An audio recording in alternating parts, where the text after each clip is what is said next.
Hello guys, అందరూ ఎలా ఉన్నారు? నేను మీ రాజా కుందారపు. ఇంకో 2 రోజుల్లో వినాయక చవితి రానుంది. మన కడప నగరంలో వినాయక చవితికి ఈ ఈ సంవత్సరం కూడా గణేష్ మండపాలు రెడీ అవుతున్నాయి. సో కడప నగరంలో నాకైతే నచ్చిన గణేష్ మండపం ఎన్జిఓ కాలనీలో ఉన్నటువంటి గణేష్ మండపం. ప్రస్తుతము ఈ మండపం కన్స్ట్రక్షన్ స్టేజ్లో ఉంది.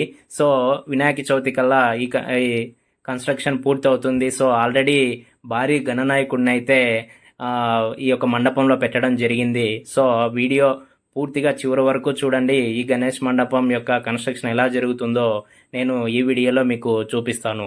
ఈ వీడియో మీకు నచ్చినట్లయితే మన ఛానల్ని సబ్స్క్రైబ్ చేయండి. అలానే మన కడప ఫ్రెండ్స్ ఎవరైతే ఉంటారో వాళ్ళకి మన ఛానల్ లింక్ని షేర్ చేయవలసిందిగా కోరుకుంటున్నాను.